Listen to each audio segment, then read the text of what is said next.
What might a VGK lineup look like with Mitch Marner in it? The fans want to talk more about the possibility of Marner to Vegas. We're all for it. Ahead on Locked On Golden Knights.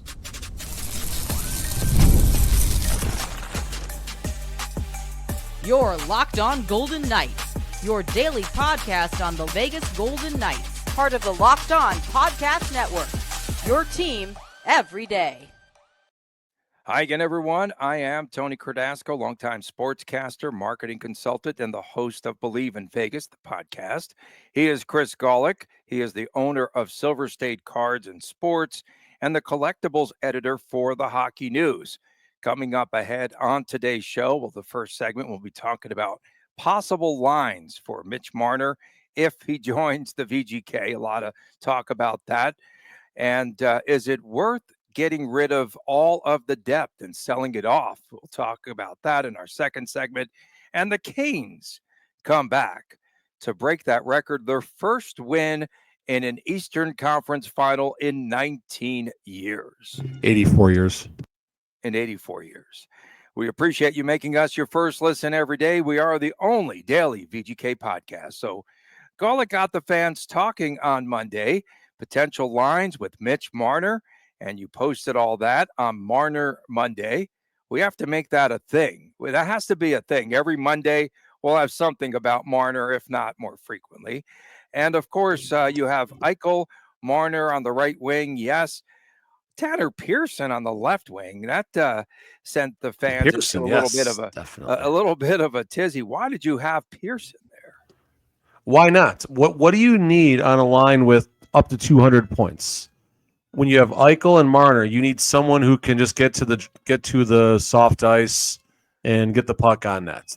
Marner and Eichel would have so much attention. You could play on that left wing, Tony. Okay, so the second line, if Stone remains Golden Knight, he'll be there with Hertl and Dorofeev. Okay, in agreement there. And then you moved the Flying Burrito brother to the third line. So Kolasar on the third line. And you have him there with Carlson and Smith if Riley resigns, and not sure about that right now. I noticed that you are missing Nick Waugh. Howden centering two HSK players on the fourth line. Talk about the forwards in this fantasy lineup of yours. And this is what happens on May 26th. There's a lot of Marner talk right now, and the fans are talking about it, so we're going to talk about it. That's why we're doing this. So we'll talk about the depth pieces that would leave and more what that would mean. But basically, this would mean Barbashev, White Cloud, and Nick Waugh would not be Golden Knights again. Talk more about that. I didn't see Saad's name. Saad, where's he at? Saad is not in this as well. Saad's not in this. Okay. I was going more with the regular cogs in the lineup. Okay. Saad would not be there, and Olofsson would not be with the Golden Knights either. Wow. So going from the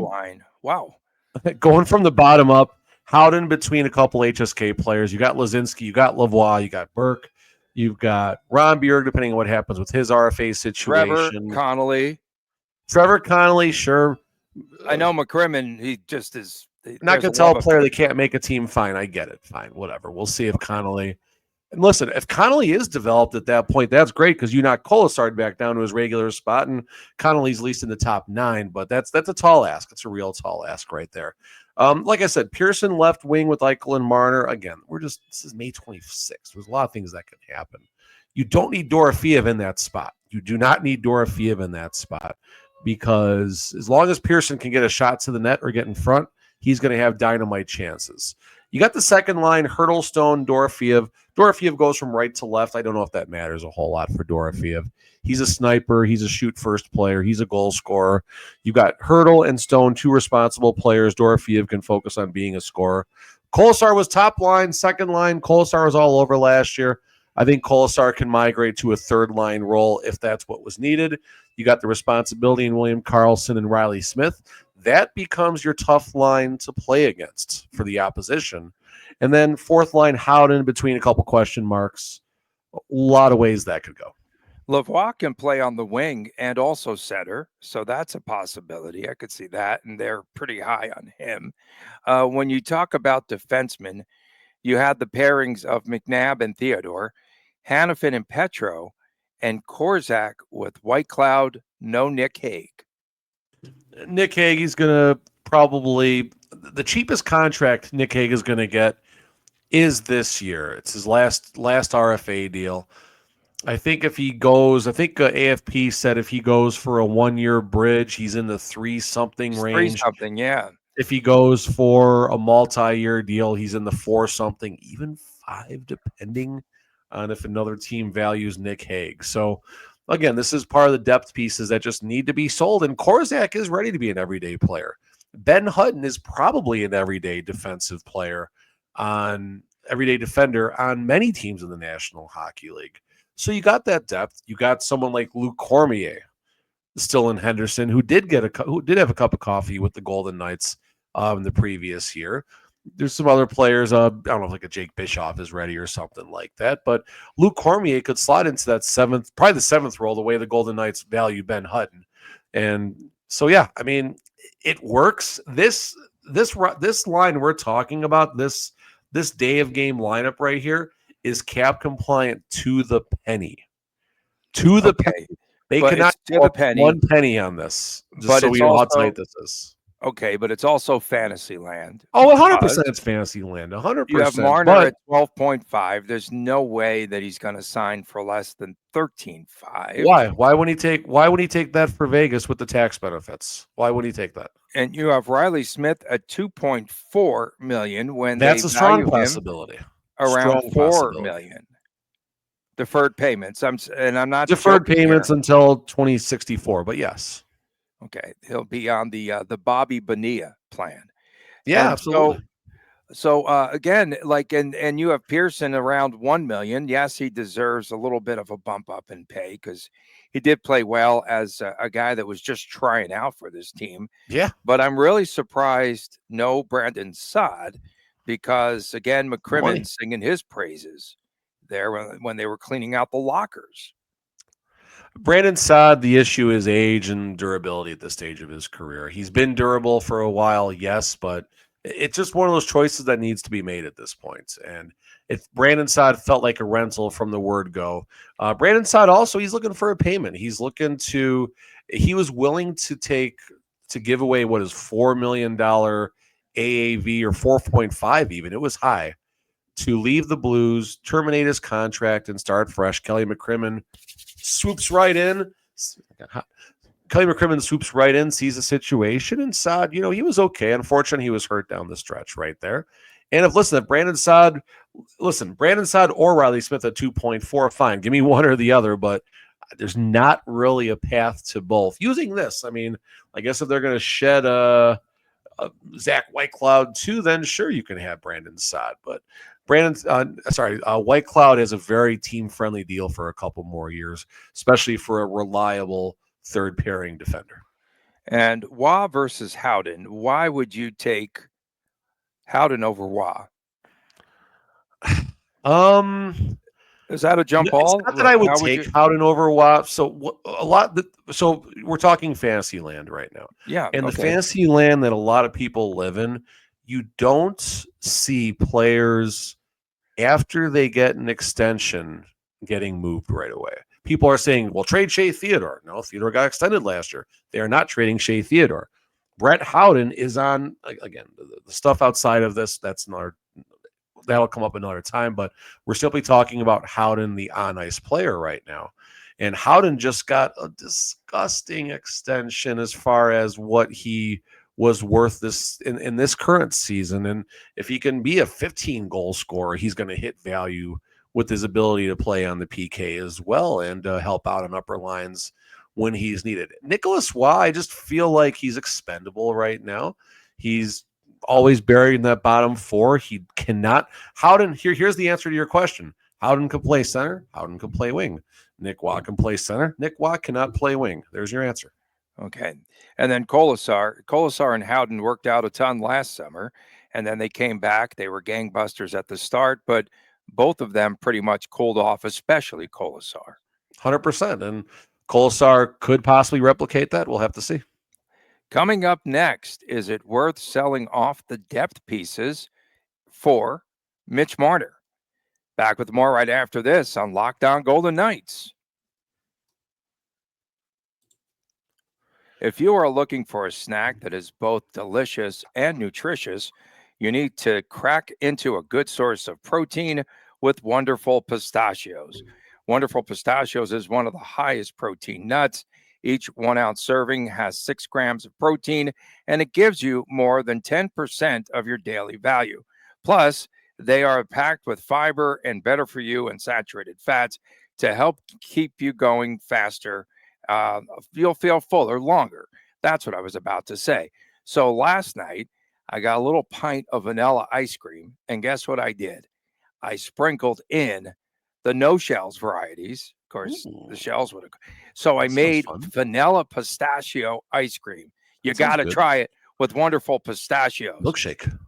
A milkshake would be good too. And the fact that Wonderful Pistachios is a complete protein, it provides all 9 essential amino acids. So whether you're running between meetings, dropping off the kids, Wonderful Pistachios, the perfect snack that works as hard as you do. So get crackin', get snackin' with the snack that packs a protein punch. Visit wonderfulpistachios.com to learn a lot more. Get crackin', Vegas. Visit wonderfulpistachios.com. Welcome back on this edition of Locked On Golden Knights, the nighttime edition. Locked On Golden Knights at night on Marner Monday. Marner Monday. We have to definitely do something there for the remainder of June. We'll have plenty of content. I dropped something. I don't know what that was. I tried. I don't know what that was either. Outside and something Was fell. it a pistachio? Might have been. So is it worth it to gut VGK's depth? Is it worth it to gut their depth? I say yes. I say yes because that's all they had this season outside of the top line. So we heard Coach Cassidy talk about a shoot first team. We saw what McCrimmon did. McCrimmon put together a very good regular season team that was not a good playoff team. And Oilers are a really good team. Let's be clear about this here. But this team, definition of insanity, doing the same thing over, expecting a different result, right? So Olofsson, Saad, Riley Smith, part ways, whatever. Nick Hague gets his contract, and you got basically the same lineup as last year. They maybe go shopping for, maybe they get a $4.5 million player, a couple $2 million players. It's the same thing. It's the same thing. And then 2026, 27, it's going to be the same thing. So this is where you wonder if advocating for that change might be worth it. It's going to take some luck for it to work out. You're going to need a player from Henderson to step up. You're going to need a new Brett Howden to have a gangbusters year. Hurdle's going to have to be better. All these things are going to have to happen for this to work. Tanner Pearson's going to score 21 goals on that top line. I mean, so where I'm going with all of this right now is, why not make the change? Because what happened last year didn't work. What happened the previous year, granted, injuries, different situation against the Stars, but that team was still good. If they would have snuck past the Stars in that Game 7, I think we're talking about a team that might have made a run at least to the conference final right there. So I'm all for it. I know the bigger problem happens when Dorofeev needs his contract after the 2025-26 season, but Golden Knights have never worried about the future. They worry about the now. And you know what? I'm not 8 times 12.5. Give Eichel his 8 times 13 so he can be the man in Vegas. And these are who it is. This is I who think they're both going to be higher. I think Marner comes in around 13.5. I think Eichel wouldn't want to sacrifice $1 million a year for Marner. I'm not quite sure. I'm not sure either. But listen, okay. Everyone's got issues with Mark Stone's contract right now. Well, Mark Stone, he's got a full no movement clause. He's likely not going to be traded. 25-26, the upcoming season now, and then the following season, 26-27, he's at 9.5, and then he's going to be UFA. So if Stone comes back after that, he's getting half that money at that point of his career as a 35, 36-year-old. Your favorite, William Karlsson, he's getting 5.9 upcoming season, and the following season, UFA. And he'll probably get a pay raise, though, right, Tony? He'll probably get about 7-8. Yeah, he'll get more money because the cap's going up. But this is a team that needs stars. They need players that can score, that can contribute, that can be clutch, all of that. A team that was 5th in goal scoring in the NHL this past season in the regular season. Could you imagine if they were able to get him back? I mean, Marchessault, I'm not saying they need Marchessault, but you see how much Marchessault was missed. And I'm not saying Marchessault is the difference maker, and the Golden Knights are still playing hockey if Marchessault is out there, but you didn't have that player. And Mitch Marner may or may not be that player. We don't know, but I keep seeing people talking about Mitch Marner chokes in the playoffs. Dude's got 63 points in 70 career playoff games. Okay, that's pretty good. That's pretty good. 100-point pace, 3 regular seasons, once actually hitting that level. So you know what? This is Vegas. Bill Foley is pedal to the metal, doesn't believe in a rebuild. McCrimmon is the magician, not Mitch Marner. McCrimmon's the magician. I'm for the change right now. I said Hurdle was the magician because we watched him disappear in the round against Edmonton. Yeah, that was unfortunate. So what were some of the objections or some of the feedback from fans? What were they? A lot of fans do not want to part with Barbashev. Why? Again, like, this is a business, and I don't care if they just revamp the entire team. It needs some retooling. It definitely does. I didn't think, again, I never bought into this being a playoff team. I told you that from the get-go, Golick. I did. And they were a division winner, Tony. So what do you know?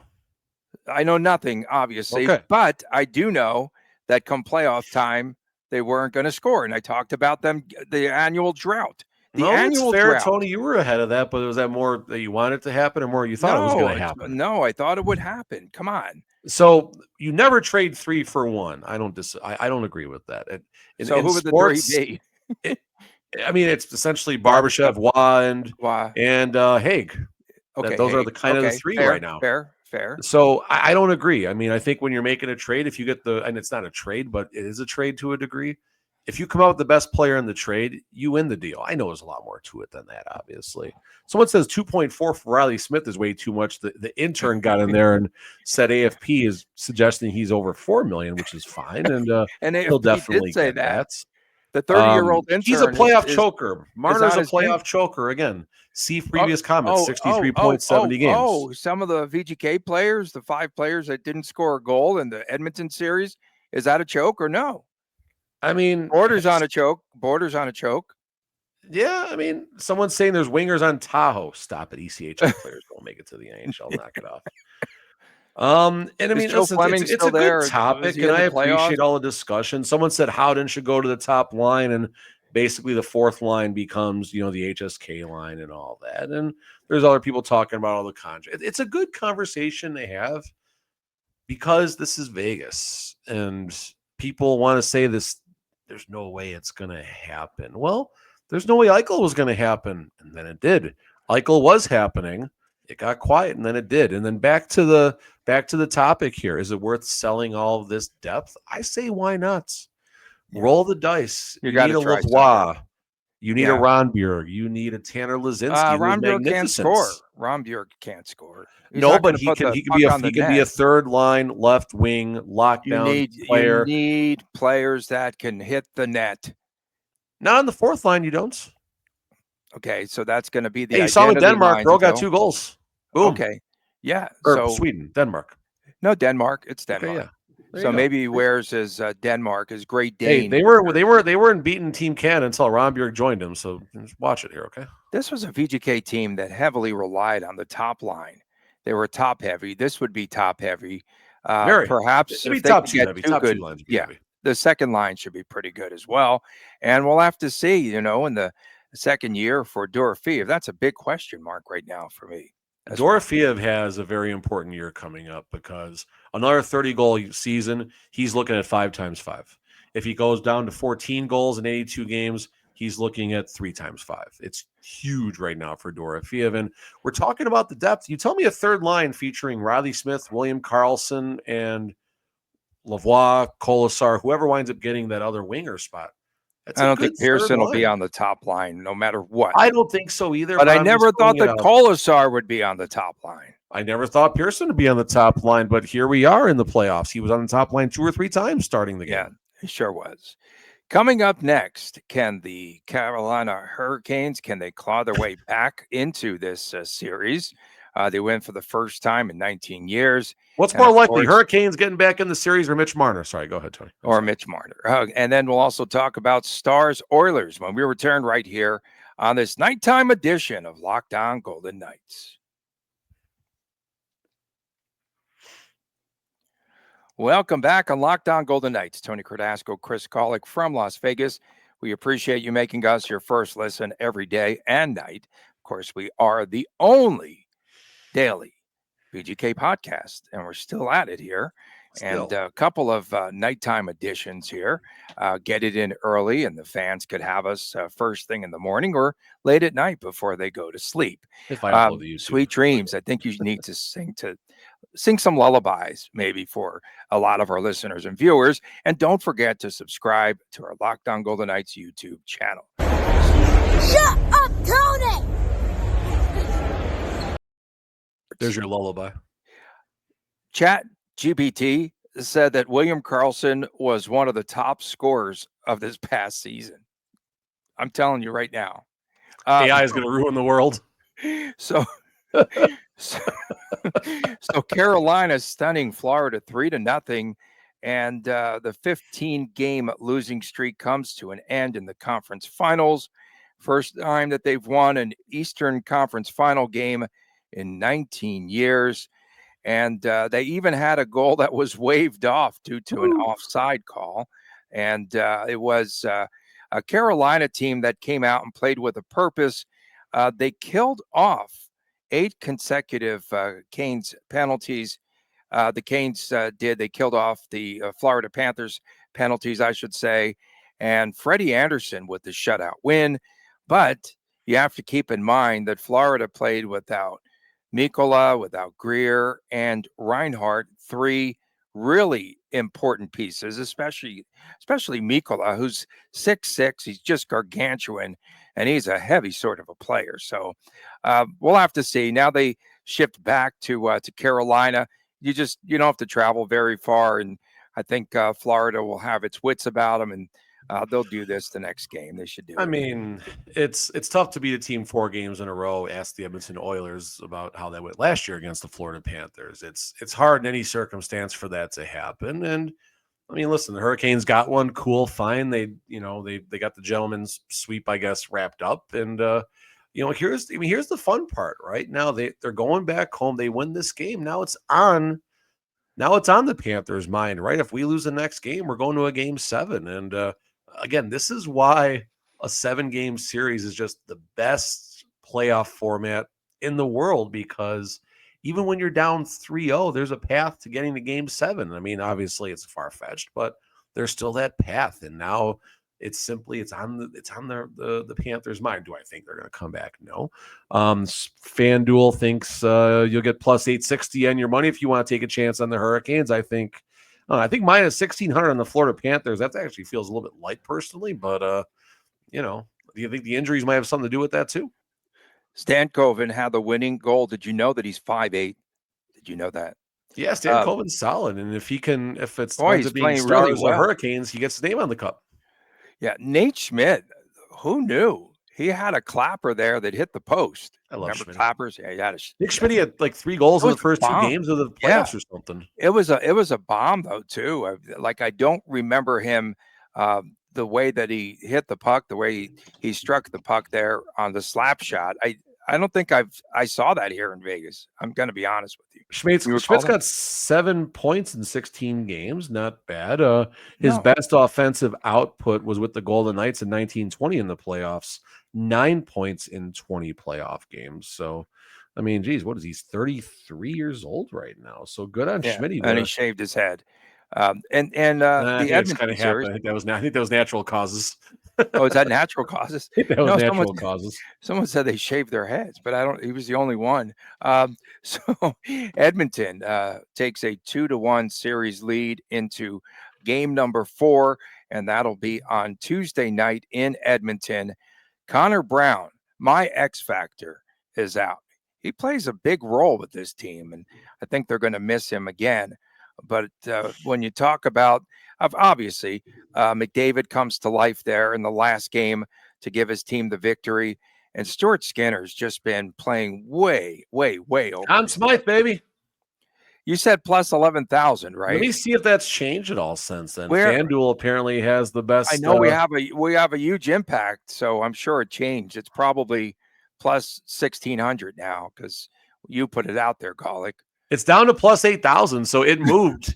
It moved 3,000. See, someone made a $20 bet, and FanDuel's like, "Whoa, pump the brakes, guys! We got a big bet coming." Why didn't I bet that? I got to get action on that. So Edmonton. So our guy David Staples in the last game won by Edmonton. We love David Staples of the Edmonton Journal. 17 grade A chances for the Oilers, and Dallas had 11. And game number 3, so a lot of pucks were on net, a lot, and in front of the net too. So good goaltending for a while there, even for Dallas in that game. The Golden Knights, to compare, were in the single digits, I think, the entire series for high dangers, besides the overtime, the first overtime game where the Golden Knights ultimately lost in overtime, the 5-4 loss. I mean, listen, the Panthers, the Oilers still on a collision course. And I mean, I don't know. I'll say it. I'm rooting for the Oilers. I think it'd be nice for McDavid. It'd be good for my business personally if McDavid got the cup and everything. And if it does wind up being Oilers Panthers, it'll be a great series. It'll be a really great series. Give me 7 games, maybe a little more balanced this time. And you can't go wrong, right? If McDavid wins, cool. But Vegas fans wouldn't mind seeing Schmitty lift the cup. He'd be one of the first people to get the cup too. He's probably one of the older players that doesn't have one yet. Yeah, that would be really cool. That'd be fun. And you can just, I heard McDavid after the game just talking about, again, he has to keep harping, we do play defense. We do have a defense. The Edmonton media saying these things. That's the why thing. Do they, his own guys, and that's why he's pissed. I know, and they keep asking him. I think it's kind of funny. But he also says how much he enjoys playing at Rogers Place. And so his contract comes up in a couple of seasons, right? Looking for an extension in a year from now, perhaps, right? Him, Draisaitl, Cale Makar, Nate McKinnon, they're all taking turns being the highest paid player in the league as their contracts expire. And I mean, even Jack Eichel has a chance to match Leon Draisaitl as far as his $14 million AAV, depending on how that shakes out. And I mean, Eichel could be the highest paid player in the NHL for a minute. That's pretty crazy to think about that. But yeah, if it does materialize, Chris, I would like that top line, regardless of who the third piece is. But I would just Pearson, say, let's go. It's Pearson season. I would say Eichel, Marner, you know what? Don't play defense. Like, give that up. He doesn't need to be a 200-foot player to prove to anyone. They need his defensive metrics aren't terrible. He's always been a plus. No, I'm talking about Eichel. No, me too. That's my point, though. There's responsibility on that line. Yeah, and okay, if you're going to play 2-1 games, fine. But if you want to open it up and you want to score goals and you want to be consistent and score goals in the playoffs, then you need to shoot the stinking puck and put it on net. That's it. Something needs to change. That's the nature, and that's why you and I think are both on board for the concept. Getting a couple $3 or $4 or $5 million cogs into the lineup while extending Smith and Olofsson and possibly Haig. Like it'll be the same thing. You'll have a team that does well in the Pacific Division.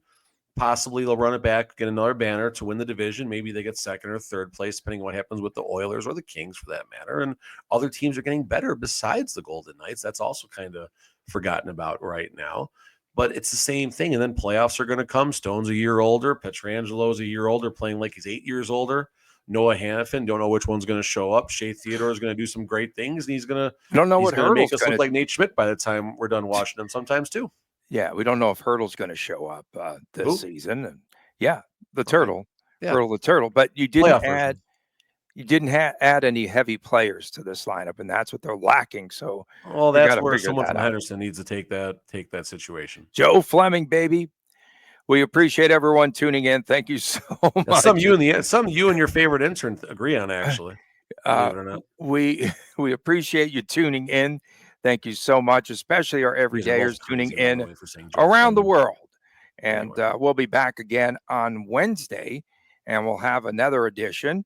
Of course, don't forget Friday's WTF, Saturdays, sometimes Chris and Chris Jr. show. For my man, Chris Golick, I am Tony Cardasco from Las Vegas. We appreciate you tuning in. We'll see you again on Wednesday right here on Locked On Golden Knights, and please take care.